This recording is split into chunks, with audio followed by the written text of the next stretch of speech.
kematian, dan juga di luar sana banyak bertanya, kenapa sih orang Kristen tuh harus pakai peti, sedangkan Yesus saja dikafani, gitu. Ya, bolehkah kita dikuburkan menggunakan peti?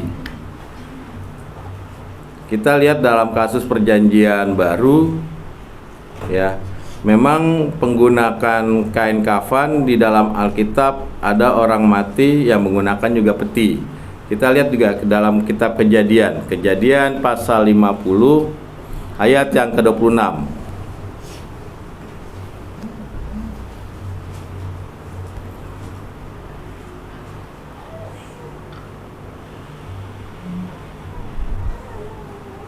Kejadian pasal yang ke-50 ayat 26.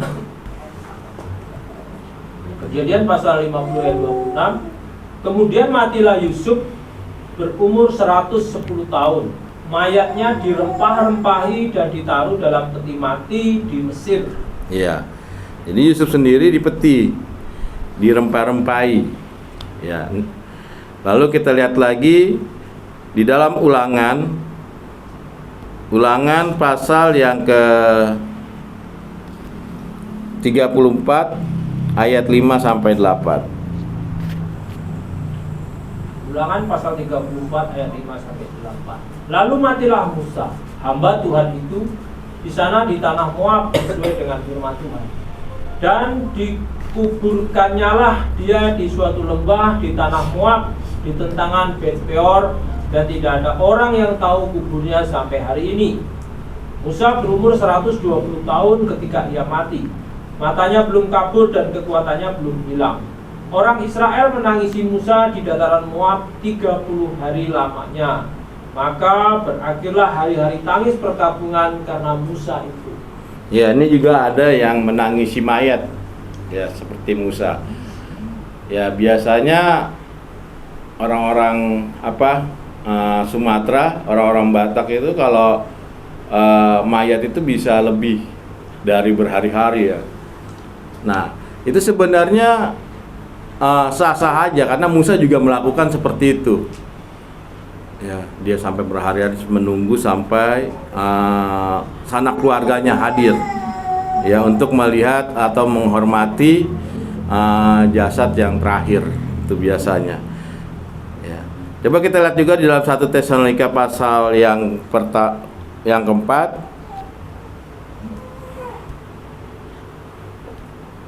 1 Tesalonika pasal 4 ayat 13. 1 Tesalonika pasal 4 ayat 13. Selanjutnya kami tidak mau, saudara-saudara, bahwa kamu tidak mengetahui tentang mereka yang meninggal, supaya kamu jangan berduka cita seperti orang-orang lain yang tidak mempunyai pengharapan. Ya, ayat 18. Karena itu hiburkanlah seorang akan yang lain dengan perkataan-perkataan ini. Ya, jadi jangan kita berduka cita seperti orang yang tidak punya pengharapan, dan hiburkanlah. Ya, dengan cara apa? Ya, ada penguatan, ya, sembahyang di sana untuk penghiburan. Ya, jadi sebenarnya apa yang dilakukan pada saat ini sah-sah aja, menggunakan peti, mau pakai kafan, itu sah-sah aja. Mau jenazahnya itu didiamkan berhari-hari, ya, untuk menunggu sanak keluarga yang ingin menengok, menghormati untuk terakhir kalinya, ya, itu sah-sah aja. Karena juga memang di saat Musa dan juga para nabi terdahulu juga melakukan itu, ya. Nah, kita akan coba belajar saat ini, ya, menurut kitab suci ketika orang mati dan beriman, dia akan dituntun oleh para malaikat menuju kepada apa yang disebut dengan pangkuan Abraham. Jadi sebelum ada orang yang masuk ke surga, ya, sebab ya orang masuk surga harus dengan tubuhnya, jadi nggak bisa rohnya aja. Itu sebabnya orang Kristen itu tidak boleh dibakar, kecuali memang ada kes-kes kayak kecelakaan, kebakaran, meninggal, kita mati dalam kecelakaan, itu nggak masalah. Tapi secara sadar, ada sekarang banyak saya lihat tuh orang-orang Kristen mati dibakar, ya, dikremasi. Itu nggak boleh sebenarnya. Ya, sebagai anak-anak Allah itu kita tidak boleh. Dan juga penghakiman, ya, penghakiman juga sekarang orang mati masuk surga, maka dikatakan juga di dalam Yohanes pasal 5 ayat yang ke-28. Yohanes pasal 5 ayat yang ke-28. Yohanes pasal 5 ayat 28. Janganlah kamu heran akan hal itu, sebab saatnya akan tiba bahwa semua orang yang di dalam kuburan akan mendengar suaranya. Ya, itu seperti apa? Siksa. Jadi ada siksa kubur juga. Ya, jadi ajaran Islam ada siksa kubur itu mengambil dari sana. Ya. Ayat yang ke-29. Dan mereka yang telah berbuat baik akan keluar dan bangkit untuk hidup yang kekal, tetapi mereka yang telah berbuat jahat akan bangkit untuk dihukum. Ya, mereka yang berbuat baik akan bangkit, ya, menuju hidup kekal. Yang berbuat jahat, ya, akan dihukum. Ya, jadi kita akan tahu di mana nanti yang ditempatkan ke Fardes dan di mana yang di Tartarus.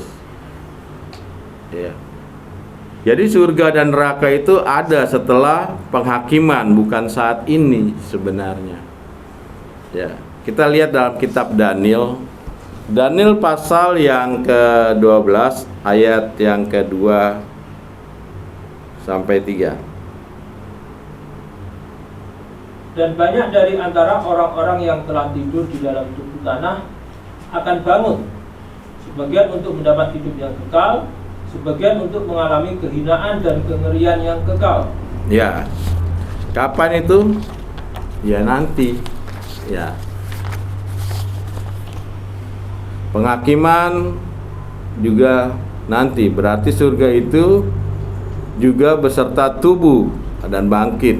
Yang bangkit, dan neraka bukan roh saja, ya, bukan telanjang, nggak bisa roh aja. Makanya kebangkitan itu akan sama seperti Kristus bangkit dengan tubuh. Ya, Kristus bangkit dengan tubuhnya, lalu 40 hari bersama murid-murid, bersama para rasul, lalu naik ke surga. Naik ke surga itu dengan tubuhnya enggak? Waktu Yesus naik ke surga. Hah? Dengan tubuh. Dan Yesus katakan, aku akan datang kembali seperti aku naik. Berarti Yesus di surga dengan tubuhnya enggak? Dengan tubuh kemuliaannya. Begitu juga dengan kita, yang sama akan dibangkitkan seperti Kristus. Ya, harus dengan tubuhnya. 2 Korintus pasal yang ke-5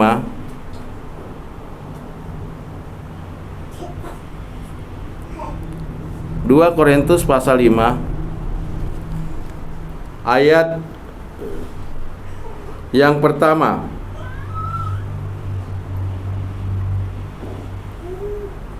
Karena kami tahu bahwa jika kemah tempat kediaman kita di bumi ini dibongkar, Allah telah menyediakan suatu tempat kediaman di surga bagi kita, suatu tempat kediaman yang kekal yang tidak dibuat oleh tangan manusia.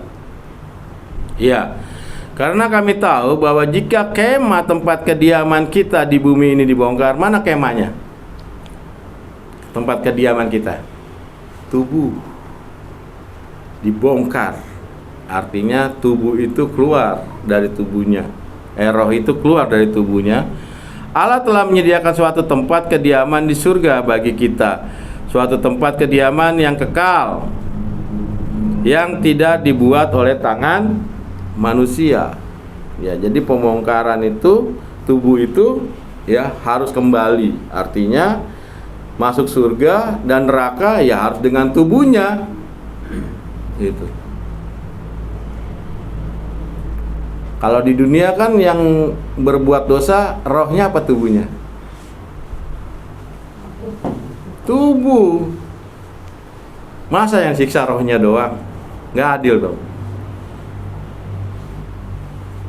Iya kan? Harus kebangkitan itu dengan tubuhnya. Itu sebabnya bagi kita ya anak-anak Allah ya pengikut Kristus tidak bisa membakar tubuh kita, karena tubuh itu adalah rumah kita, kemah kita. Beda dengan ajaran lain yang tubuh itu hanya singgahan. Ya, ajaran lain ada nanti inkarnasi. Jadi apa? Yang baik ya jadi orang baik lagi. Kalau yang jahat bisa jadi binatang. Ya, jadi akhirnya apa? Ya tubuhnya tidak berharga bagi mereka, itu sebabnya mereka bakar. Ya, tapi bagi kepercayaan kita ya tidak boleh. Karena kita bangkit juga harus dengan tubuh. Ya. Selama kita di dalam kemah ini, ya kita mengeluh karena kita rindu mengenakan tempat kediaman surgawi di atas tempat kediaman kita yang sekarang ini, ya. Sebab dengan demikian kita berpakaian dan tidak kedapatan telanjang. Ayat berikutnya coba, ayat kedua, 2 Korintus pasal 5 tadi. Selama kita dalam kemah ini, kita mengeluh karena kita rindu mengenakan tempat kediaman surgawi di atas tempat kediaman kita yang sekarang ini. Iya, itulah. Memang di dalam tubuh ini ya keluhan-keluhan banyak. Rindunya kita kembali. Ya. Kalau di dunia sudah dikatakan kutuknya ya bumi ini terkutuk. Sehingga manusia itu akan bersusah payah untuk mencari makan. Memang terbukti sulit untuk cari makan segala macam. Ayat 3. Sebab dengan demikian kita berpakaian dan tidak kedapatan telanjang. Ya, sebab dengan adanya tubuh kita tidak telanjang roh kita. Kita berpakaian. Ya, ayat 4. Sebab selama masih diam di dalam kemah ini, kita mengeluh oleh beratnya tekanan. Nah, itu. Karena kita mau mengenakan pakaian yang baru itu tanpa menanggalkan yang lama, supaya yang fana itu ditelan oleh hidup. Iya. Pada saat kita masih memakai tubuh atau pakaian yang ada di dunia ini, kita selalu ada tekanan. Bener nggak ya? Jadi sebenarnya kehidupan itu ya kalau bagi saya nggak ada yang enak, masa tekanan semua. Ya jangan bilang orang kaya enak, enggak juga. Ya kita nggak tahu, jangan-jangan utangnya juga banyak. Ya kelihatan aja enak, padahal hidupnya tetap masa tekanan. Ya. Saya waktu itu pernah melayani, dia orang Minang, ya, orang kaya. Dia punya toko di Mangga 2 di kota, punya 5 toko. Tapi suaminya 2, satu rumah. Ya. Duitnya luar biasa, berlimpah, tapi sulit tidur. Kenapa? Ketakutan dia pada saat tidur dibunuh. Ketakutan wanita itu. Padahal ada security di rumahnya.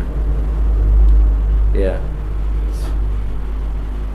Dia melihat teman saya jualan juga di sana di Mangga 2, udah mau bangkrut, ya tapi sukacita juga tidak ada rasa sedih, sukacita, udah mau bangkrut, mau gulung tikar.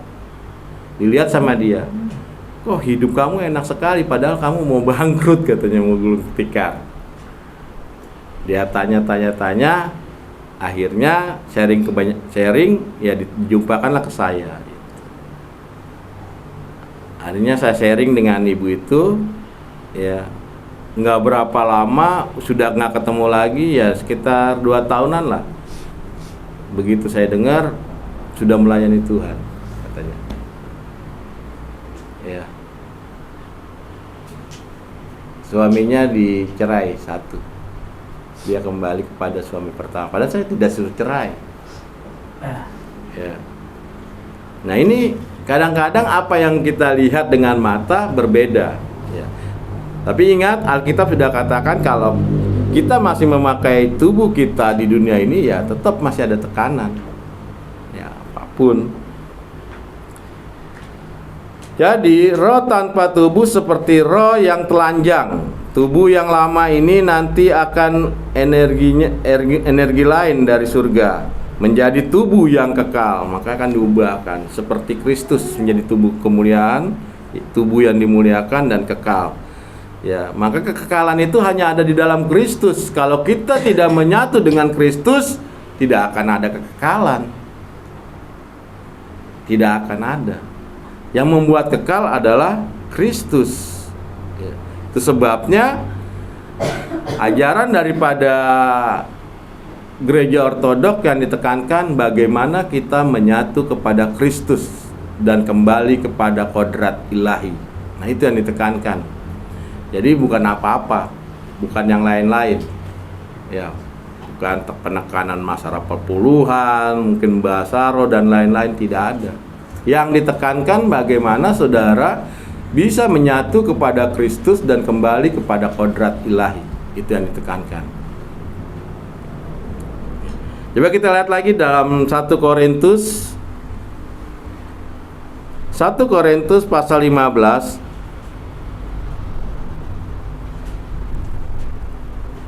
ayat yang ke-51. Kita baca dulu ayat 51 sampai 53. Sesungguhnya aku menyatakan kepadamu suatu rahasia. Kita tidak akan mati semuanya, tetapi kita semuanya akan diubah. Ya. Dalam sekejap mata, pada waktu bunyi nafiri yang terakhir. Sebab nafiri akan berbunyi dan orang-orang mati akan dibangkitkan dalam keadaan yang tidak dapat binasa, dan kita semua akan diubah. Karena yang dapat binasa ini harus mengenakan yang tidak dapat binasa, dan yang dapat mati ini harus mengenakan yang tidak dapat mati. Ya, itu. Sesungguhnya aku akan menyatakan kepadamu suatu rahasia. Kita tidak akan mati semua, tetapi kita semua akan diubah dengan tubuh kemuliaan. Jadi tidak ada ya ajaran yang namanya diangkat, second coming atau rapture, satu-satu diangkat. Itu nggak ada, itu ajaran sekte. Ya, bahasa aslinya kita diubahkan sekejap mata, bukan diangkat. Ya, ini ada ajaran pengangkatan. Wah, ini ajaran sekte ini. Namanya sekte Kalianisme yang berkembang pada abad-abad ke-4. Ya. Supaya membenarkan sekte tersebut, ajaran sekte tersebut dibuatlah film-film. Wah, manusia kalau ada film-film percaya banget. Lagi khotbah ketinggalan bajunya, udah nggak ada orangnya. Atau lagi jalan ketinggalan bajunya, mana orangnya. Nah, pengangkatan. Nah itu ajaran-ajaran sekte itu sebenarnya. Yang benar bagaimana? Diubahkan sekejap kita memakai tubuh kemuliaan, bercahaya. Ya. Dalam sekejap mata pada waktu bunyi apa? Itu. Jadi nggak diangkat, diubah.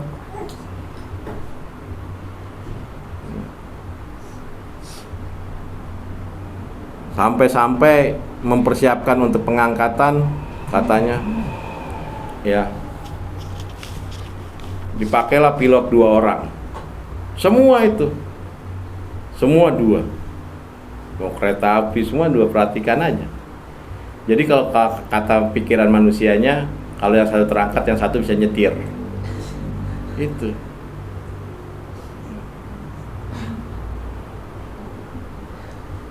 Sampai seperti itu. Ya.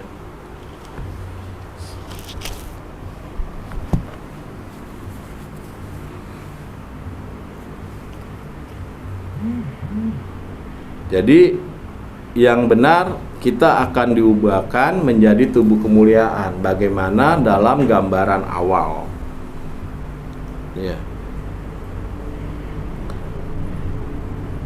Orang mati akan dibangkitkan dalam keadaan yang tidak dapat binasa, dan kita semua akan diubahkan. Ya, itulah tubuh kemuliaan.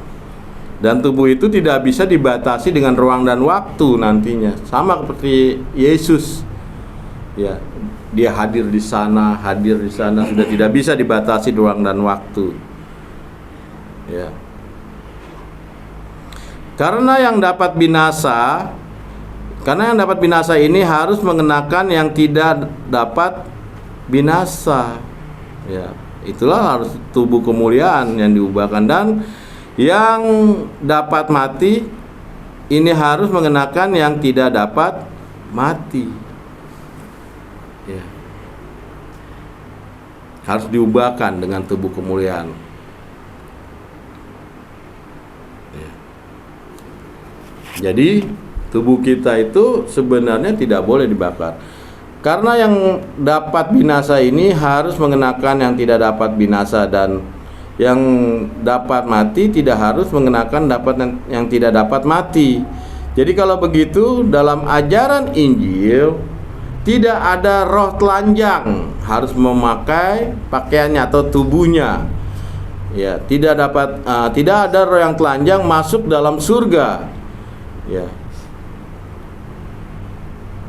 Jadi surga itu sesudah kebangkitan setelah penghakiman, ya, memakai tubuh kemuliaan. Kalau orang mati itu diselamatkan, tetapi yang masuk keinginan dan kekal seperti pada Alkitab. Jadi surga itu nanti setelah penghakiman, sekarang belum ada.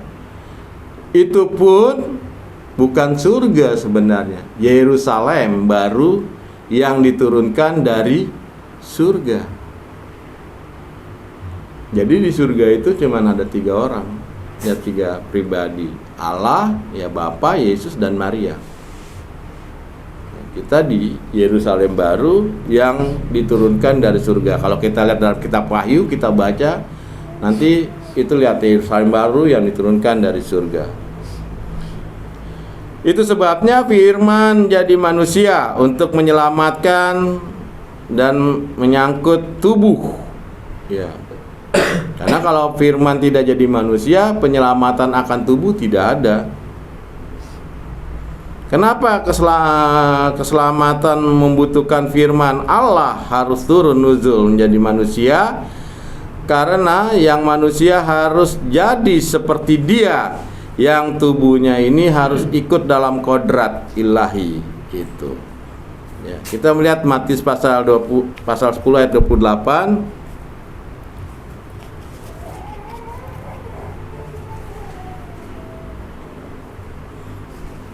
Matius pasal yang ke-10 ayat 28. Dan janganlah kamu takut kepada mereka yang dapat membunuh tubuh, tetapi yang tidak berkuasa membunuh jiwa. Takutlah terutama kepada Dia yang berkuasa membinasakan baik jiwa maupun tubuh di dalam neraka. Nah, itu baik jiwa maupun tubuh. Berarti masuk neraka dan surga itu memakai apa? Tubuh. Sebabnya kita sebagai anak-anak Allah tidak boleh tubuhnya dibakar, dikeramasi, itu nggak boleh. Ya. Menurut ayat di atas ini, ya, jiwa maupun tubuh dalam neraka, ya, harus merasakan seperti itu. Dan pertanyaan sekarang, bagaimana keadaan orang mati sekarang kalau orang tersebut orang percaya dan beriman yang benar. Ya, kita lihat di dalam Lukas pasal 16 ayat 19 sampai 22.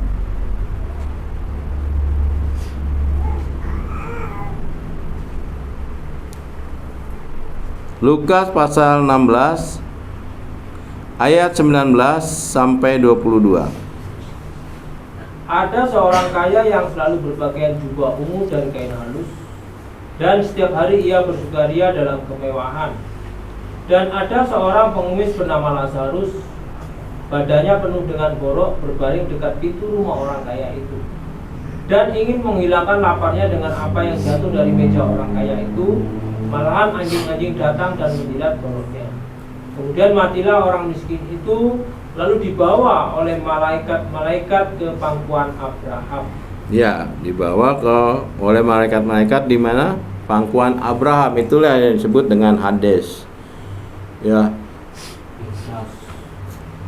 Atau kalau kita pengikut Kristus, ya kita setia dengan Kristus, taat, ya kita akan dibawa ke Fardes atau Firdaus.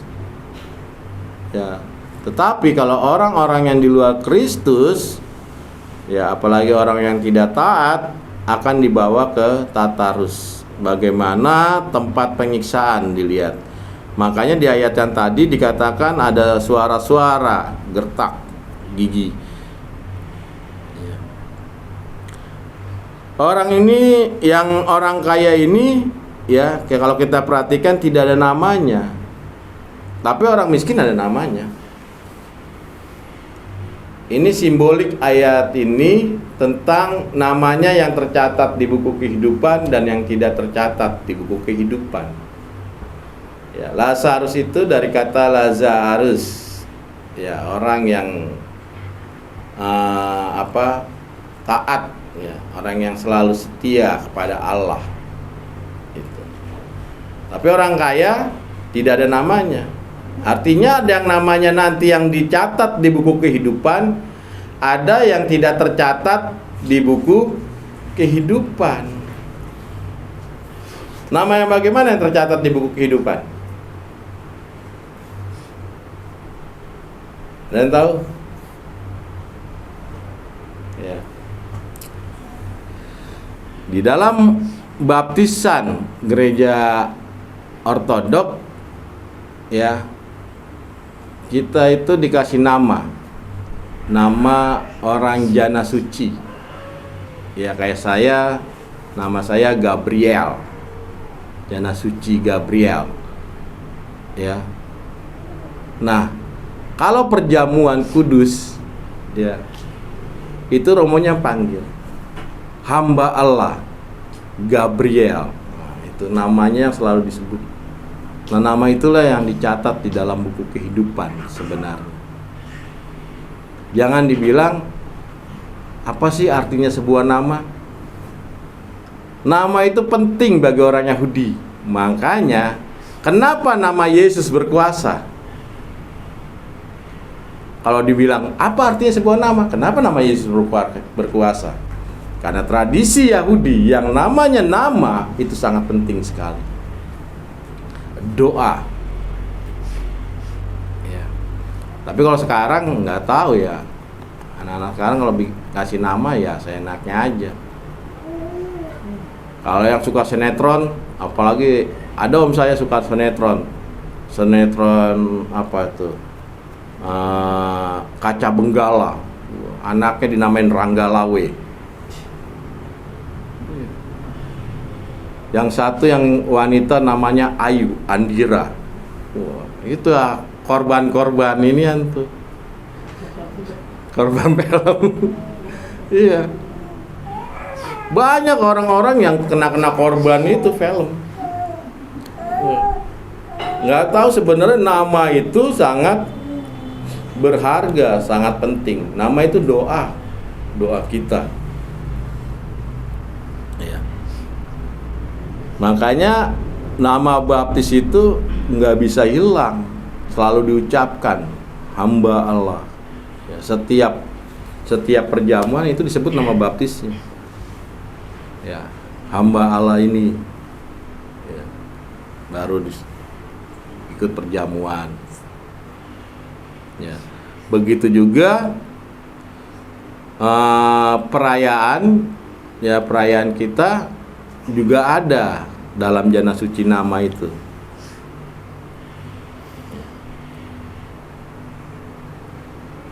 Jadi sebenarnya tentang ayat tersebut ya, itu simbolik bagaimana ada orang yang namanya dicatat di buku kehidupan dan tidak tercatat gitu. Ya bukan berarti orang kaya ini, wah orang kaya ini nggak pernah sedekah makanya nggak bisa ini, wah bukan seperti itu ya.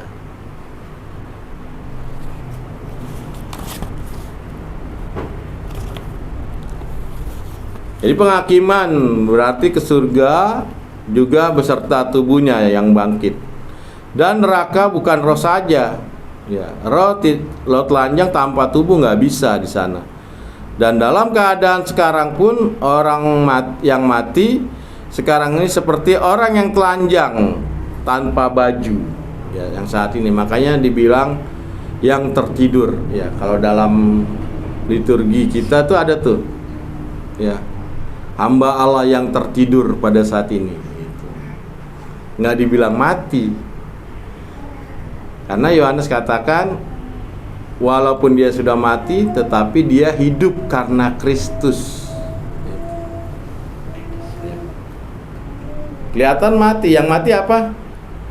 Tubuh tertidur, tapi rohnya hidup. Makanya coba lihat tentang apa yang Kristus rasakan.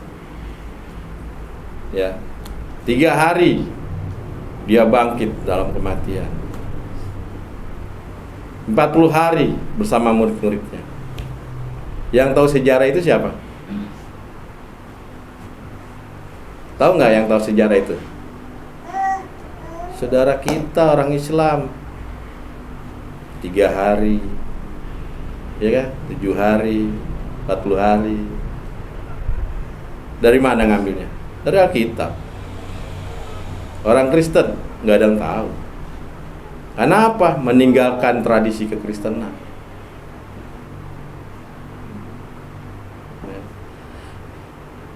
Pernah tahu tentang orang yang mati suri? Tahu nggak? Ya. Dulu saya pernah overdosis.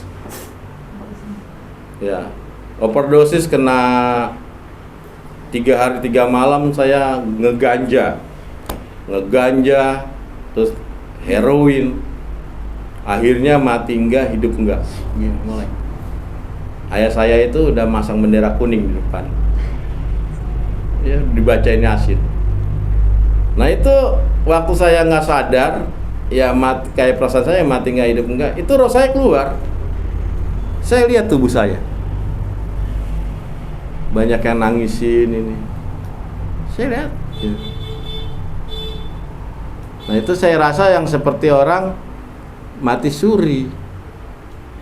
Berarti orang mati suri itu kalau rohnya keluar dia ngeliat tubuhnya. Lihat nggak? Makanya tuh ada yang bilang orang Islam, ini baru 3 hari nih, rohnya masih di sini gitu. Itu benar. Jangan dibilang bohong. Itu ajaran Alkitab. Cuma orang Kristen aja nggak tahu. Itu sebabnya orang-orang saudara kita itu ya dibacakan apa? Yasin. Nah, ngambil dari mana? Dari ajaran para rasul. Di kita selama dia tertidur itu dibacakan Mazmur setiap harinya. Sampai pada liturgi pun ada pembacaan orang-orang yang tertidur dalam Allah. Itu kalau bikin roti juga sama, doanya dibacain Mazmur. Terus orang-orang yang tertidur dahulu, yang sudah dipanggil duluan, itu dibacakan, didoakan dalam roti itu. Jadi jangan dibilang, udah, orang yang mati udah nggak ada hubungannya. Itu orang yang nggak punya Kristus. Orang yang nggak punya Kristus, orang mati memang tidak ada hubungan. Karena yang bisa menghubungkan adalah Kristus. Ya.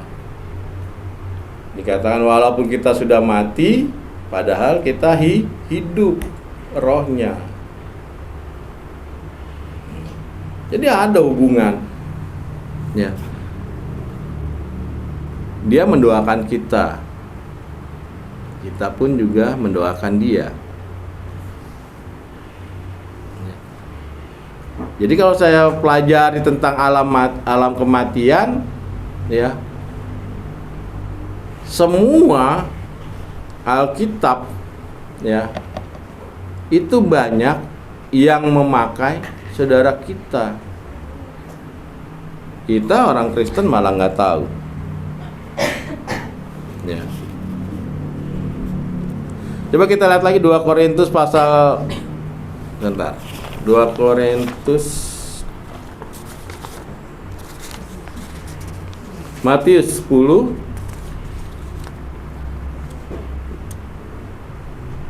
bentar.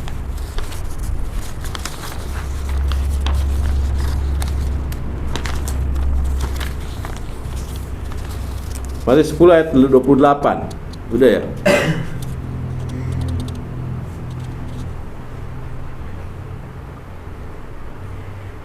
Matius 10 ayat 28. Dan janganlah kamu takut kepada mereka yang dapat membunuh tubuh, Ya. tapi yang tidak berkuasa membunuh jiwa. Takutlah terutama kepada Dia yang berkuasa membinasakan baik jiwa maupun tubuh di dalam neraka. Ya, itu dia. Tadi sudah kita baca, terus kita selanjutnya, orang kaya ini tidak punya nama, ya seperti yang saya tadi bilang. Dan orang yang beriman, ya, banyak deritanya itu disebabkan, digambarkan seperti borok. Ya, orang yang beriman, ya, banyak menderita, yaitu digambarkan seperti borok. Makanya yang tadi dikatakan dalam Alkitab, kalau kita masih memakai tubuh, ya kita banyak tekanan. Dan ayat berikutnya dikatakan, dan inginlah menghilangkan lapar, dan apa yang jatuh di meja orang kaya itu malahan anjing-anjing datang untuk menjilat boroknya. Kemudian matilah orang miskin itu, lalu dibawa oleh malaikat ke pangkuan Abraham. Jadi pada waktu seorang beriman itu mati, ketika rohnya mau keluar dari tubuhnya, disitulah sudah ada yang menunggu, sekumpulan malaikat. Nah itu, malaikat kudus mau melihat roh yang keluar dari tubuhnya ini. Ya. Jadi pernah nggak ngelihat orang mati itu kaget? Saya sering tuh di rumah sakit. Ada orang yang mati gitu. Ada yang matinya diam gitu, terus ada yang bilang saya mau tidur dulu. Ada. Ya. Itu kenapa? Karena yang menjemput beda-beda. Ya. Roh itu kan keluar karena dosa. Tergantung siapa yang jemput nih. Kalau yang datang tiba-tiba malaikat kegelapan, kaget orang. Mungkin dilihat serem. Makanya ada yang mati gitu. Takut. Gitu. Dilihat, kok kenapa beda yang jemput? Ada yang mati tiba-tiba merem gitu, mau istirahat dulu. Nah itu. Tergantung siapa yang jemput. Kalau yang jemput memang malaikat kegelapan, ya dibawa ke Tartarus, tempat di mana penyiksaan. Ya. Kalau roh itu memancarkan kesucian dan bau kesucian, maka roh itu akan dirangkul dan malaikat mengantar roh tersebut ke pangkuan Abraham. Sebaliknya, kalau roh itu tidak beriman, ya digambarkan dalam kitab Lukas pasal 12 ayat yang ke-17 sampai 19.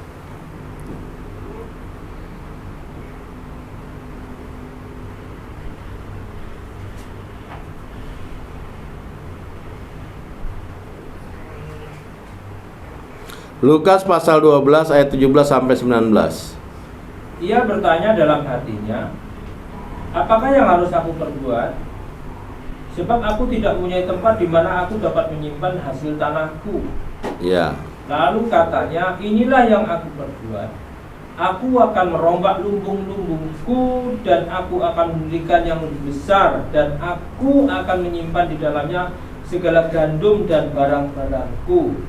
Sesudah itu aku akan berkata kepada jiwaku, jiwaku, ada padamu banyak barang tertimbun untuk bertahun-tahun lamanya.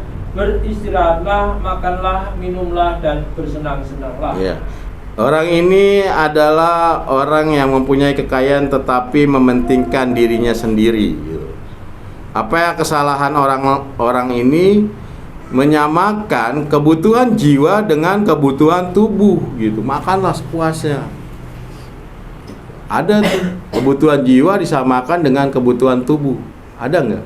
Kepercayaan apa itu? Ya. Ada tuh yang orang mati, udah mati dikasih duit-duitan. Jadi kebutuhan rohnya saat disamakan dengan kebutuhan tubuhnya. Duit-duitan. Bawalah makanan kesukaan, nanti kasihan di sana nggak ada. Bawa rumah-rumahan, ada yang bawa mobil-mobilan biar nanti kesananya naik mobil. Iya ada itu. Ya itu kalau daerah mana itu Singkawang, saya waktu di Singkawang, itu kalau ini rame sekali itu. Itu yang mati bawa-bawaannya banyak. Udah kayak mainan aja semuanya. Rumah-rumahan, mobil-mobilan, duit ya. Ya. Mungkin duit buat nyogok malaikat. Karena di dunia bisa menyogok, ya di sana dia mau nyogok malaikat kalau masuk neraka. Itu. Sampai ada di sininya dikasih apa? Emas.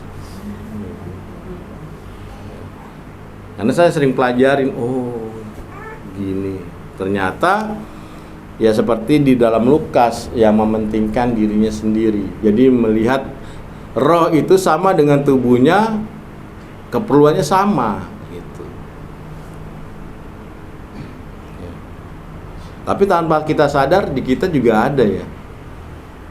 Ya tanpa kita sadari. Ya. Kalau saudara memberikan perpuluhan akan dikembalikan 10 kali lipat tuh. Kebutuhan rohnya disamain dengan kebutuhan tubuhnya.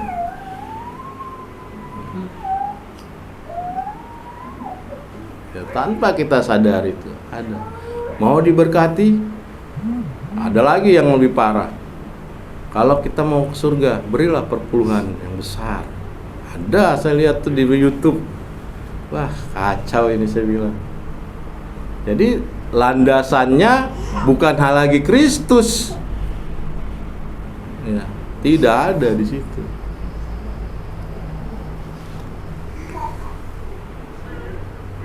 Jadi landasan kita harus Kristus. Butuhnya jiwa, ya. Butuh jiwa itu adalah kasih karunia Allah. Iman, ketaatan, kekudusan, sakramen, firman Allah, dan doa, itu butuhnya jiwa kita. Ya, yang makanan kita apa? Iman, ketaatan, kekudusan, sakramen, ya, firman Allah, dan doa. Makanya doa-doa sembahyang ini selalu ada tuh didoakan. Memang kebutuhannya itu jiwa kita. Ya.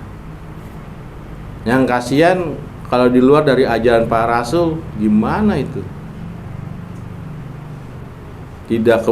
Tidak bisa mencukupkan kebutuhan yang ada di dalam Alkitab.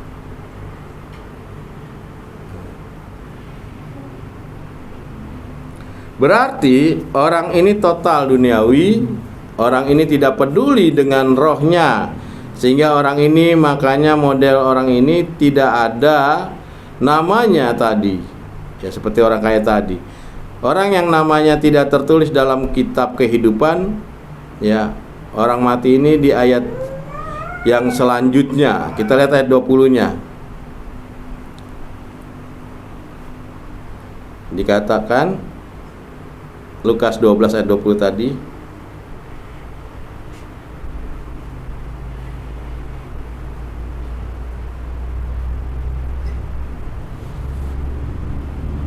Tapi firman Allah kepadanya, hai engkau orang bodoh, pada malam ini juga jiwamu akan diambil daripadamu, dan apa yang telah kau sediakan untuk siapakah itu nanti? Ya itu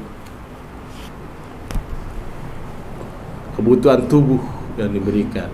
Dikatakan, hei orang bodoh, semua itu kamu gunakan buat roh untuk apa nantinya? Nggak ada. Yang dibutuhkan yang seperti tadi. Ya. Jadi jangan salah konsep di dalam kekristenan. Ya. Kalau kita tidak bisa tahu mengerti tentang bagaimana roh kita setelah kematian, bagaimana kekristenan kita? Makanya banyak orang Kristen ngawur-ngawur nih. Karena tidak ada yang mengajarkan dan tidak ada yang mengkhotbahkan tentang kematian. Kebanyakan yang diajarkan blessing, berkat, mau diberkati, berkat. Emang kita mau mati dalam berkat? Tidak. Kebutuhan daging itu akan hilang. Yang dibutuhkan roh semuanya yang tadi. Apa yang dibutuhkan roh? Iman, ketaatan, kekudusan, sakramen, firman Allah, dan doa. Itu kebutuhan roh, bukan blessing. Firman Allah mengatakan apa? Carilah dahulu kerajaan Allah, baru ditambahkan. Apa kerajaan Allah? Kristus. Kerajaan Allah itu Kristus. Yang membawa kerajaan Allah siapa? Kristus. Artinya apa? Menyatu dulu kepada Kristus, baru ditambahkan.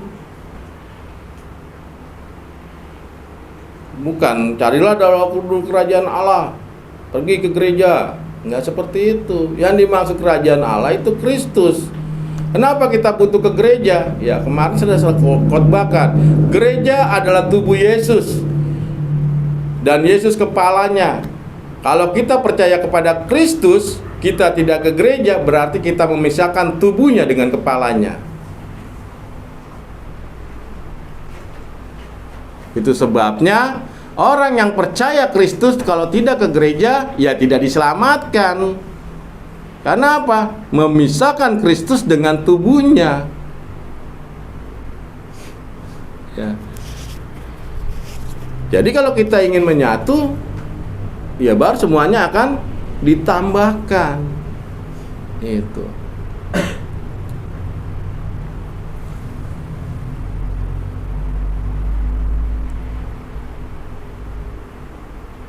Ya. Dan orang yang beriman banyak derita sebab digambarkan seperti borok. Kita lanjut lagi.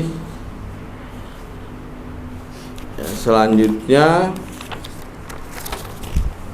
ya dalam Yakobus pasal 2 ayat 26.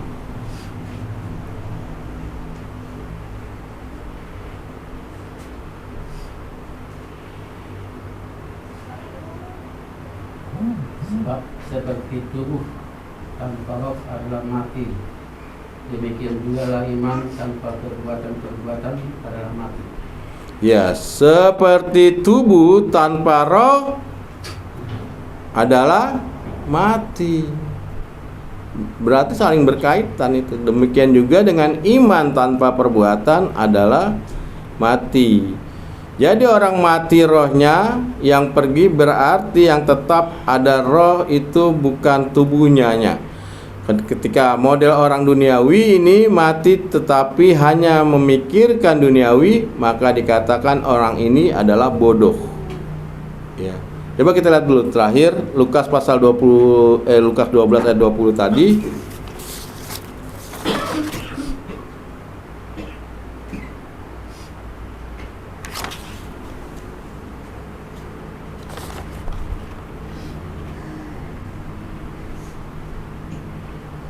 Ya, dikatakan tetapi firman Allah kepadanya, hai orang bodoh. Artinya sebenarnya maka Allah berkata kepadanya, ya, jangan bodoh, maksudnya bukan hai orang bodoh, janganlah kamu bodoh gitu. Karena dikatakan elven de auto ho theos, maka Allah berkata kepadamu afron, jangan kamu bodoh gitu. Artinya harus punya hikmat, ya. Jangan menyamakan kebutuhan tubuh sama dengan kebutuhan jiwa kita atau roh kita, berbeda. Ya. Apa kebutuhan jiwa kita, roh kita?